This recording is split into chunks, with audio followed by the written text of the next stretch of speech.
Hello everyone, and welcome to Thoughts from the Green Room with your host, Geoff Mays. For those of you out there who are my regular subscribers and regular viewers, you will have noticed that I've been off for a number of weeks. I think it's been 3 or 4 weeks since my last post.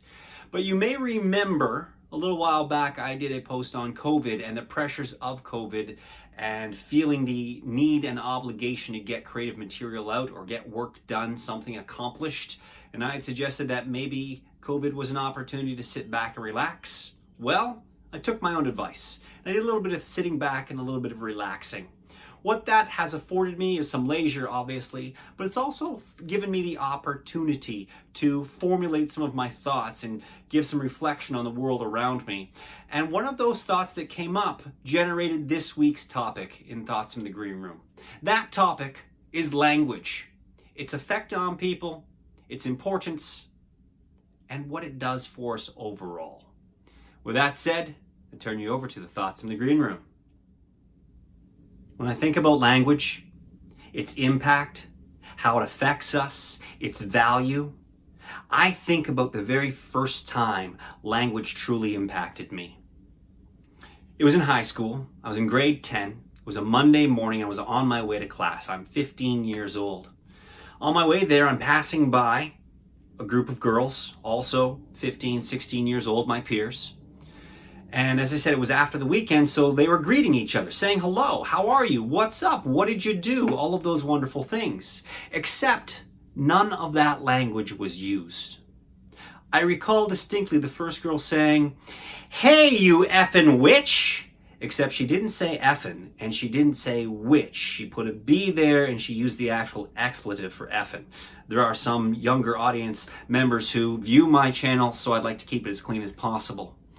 The girl who had been greeted responded with, "I'm fine, you effing prostitute," but she used a more colorful word for prostitute.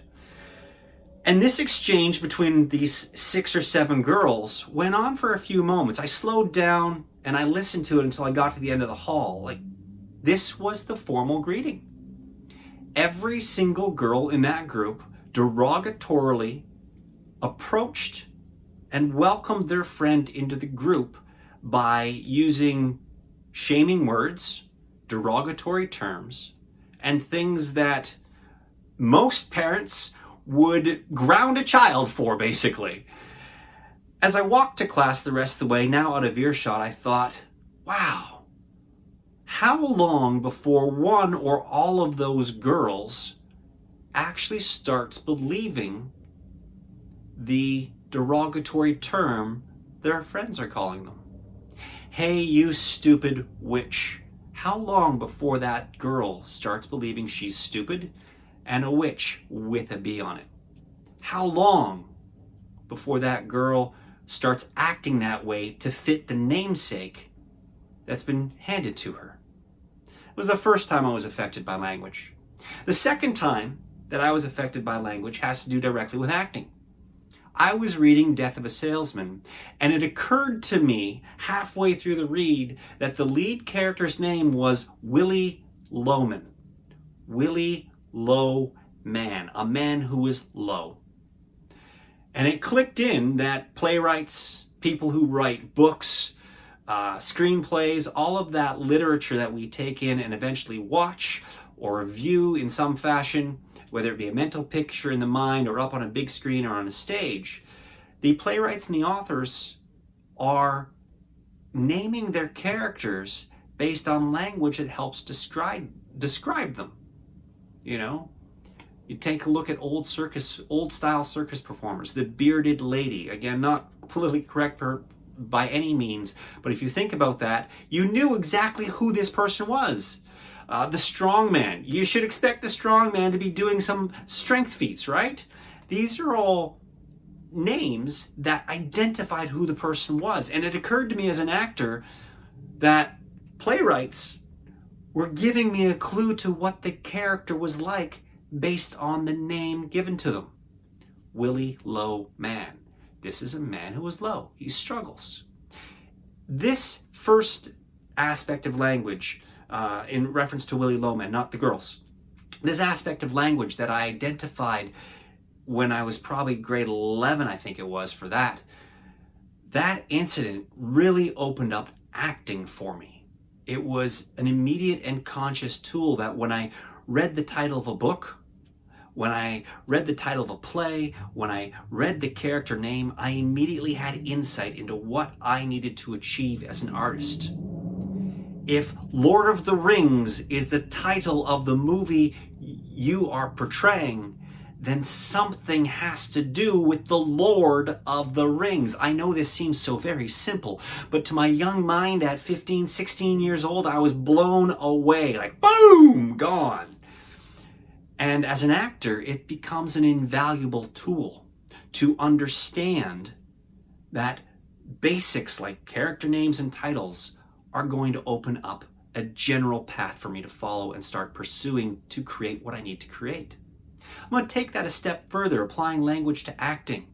As an actor, when I'm doing a scene, I want to affect the other person. I want to get them to do something, to change their behavior somehow. And in order to do that, I need to achieve specificity. I can say in my scene that I want to marry that person, but although this be truth, that's more of a whole entire play or whole entire movie objective. In terms of the immediate scene, I may just want to get them to pay attention to me. I may just want them to listen to me so that I can start the path towards the marriage. Romantic comedy, I'm going to win in the end. But in the opening credits scene, I'm not going to marry them.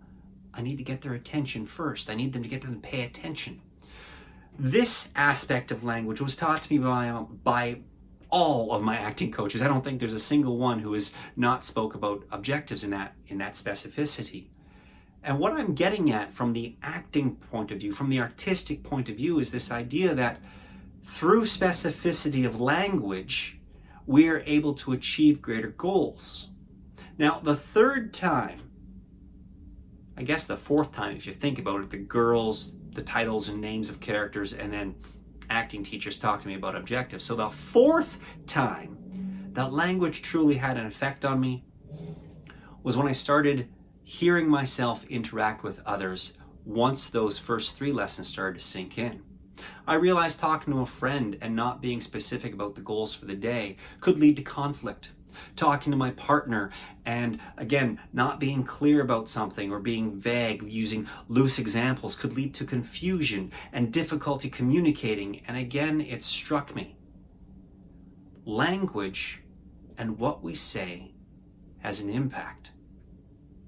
That impact translates to a mood or a feeling or an influence on the person you're communicating with, and the response is in line with the way they feel based on what you said. So if I walk in and I address my partner, "Hey, you stupid witch," with a B, I can pretty much say we're probably going to end up arguing. Pretty much. It's just a guess. You get my point. I walk into the home and I say, "Hey, beautiful lady, let's do something fun and creative tonight." I can pretty much guarantee we'll be off to a good start for a good night. Specificity of language to facilitate a mood, to facilitate an action, to facilitate good communication. It becomes apparent to me as an artist, as an actor, that I read a lot of scripts, I read a lot of text, and it is important language, which the authors have spent hours upon hours pining over to make sure they're saying what they want to say, and therefore it becomes my job to understand that language and reproduce it accurately, to reproduce it with intention that is specific in order to get the message across. This is part of the craft of being an actor. Some would say that using language to affect the other person is the primary art of acting. And I can agree with that also. So we can see through the craft of acting, the craft of writing, the audience receiving information, the audience who reads a book receiving information, that language is what is communicating to us, and the specificity of it is what's going to drive us forward and keep us in the same vein or the context that the playwrights, authors are using. When the actor translates it, the audience is going to follow them and their intentions. I want to come back around now to that group of girls that I first heard when I was 15, 16 years old, that impact that I had. I don't know any of those women now. They weren't necessarily friends, more school acquaintances at the time. So I don't know where they sit or where they stand today. But it wouldn't surprise me to discover that out of that group of 6 or 7 girls, that 2 or 3 of them have some level of emotional damage based on a non-specific cordial greeting. Now, it's not only specificity here that's important. When I think about that group of girls, I think about understanding what you're really saying, about the value in self-evaluation and self-reflection to understand what's coming out of your mouth. When that girl stepped in the group and her friend said, "Hey, you stupid witch, how was your weekend?" Was she aware of what she said? I personally don't believe so. And if she was aware of what she said, to me, the idea that you would call a friend a stupid witch suggests that maybe they're not somebody you want as a friend. You view them as stupid. You view them as derogatory. Are they really somebody you want to have in your circle? And conversely, when you go from the other side, if your friend is calling you derogatory names, degrading your intelligence, do you want that person as your friend? Do you want that circle of influence in your life? Or would you prefer to walk into a group where somebody says, "It's great to see you. You're such a shining ray of light today. What happened on your weekend?" Now that, to me personally, is a powerful influence. Somebody who invites me in, who says that I'm something positive and supports me as a person. Now, I know in youth, the language that was being used was colloquial, it was common, it was picked up from various sources, and it was the lingo of the day. What it comes back to for me is complacency. We become complacent and lazy with our language. A great example and current beef around that is texting. BRB for be right back. LOL. See you soon. Letter C, letter U, soon. These short forms that we use in texting. Yes, they're convenient. Yes, they're efficient. Yes, they're fast. And yes, they're colloquial. But what does that language do when we shorten it? How does it affect our minds and what we're taking in? How does it affect the communication when we become verbal with somebody else? Hey, honey, BRB. What? You're seeing my point. Possibly, maybe not. Complacency equals laziness, and the lazier we get, the less effective our communication. The less effective our communication, the less ability we have to connect.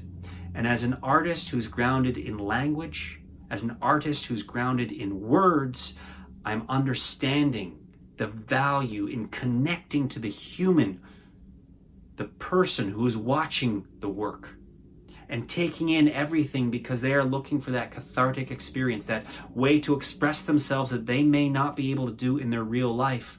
So I need to bring those words to life and use that specific language to get a point across.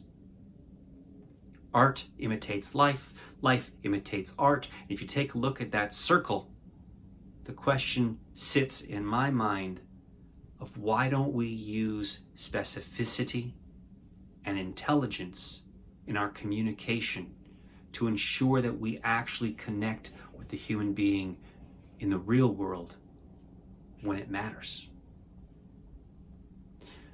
With that thought sitting on your mind, I drop forward a challenge. to listen to yourself this week, to hear how you communicate, to take a look at the way you text or send a message on email, and challenge you after you've done that reflection to see if you can strengthen your connection by being less lazy with your language and communication and being more specific with your intention of language. With that said, those are your thoughts from the green room, and I will see you in 1 or 2 weeks.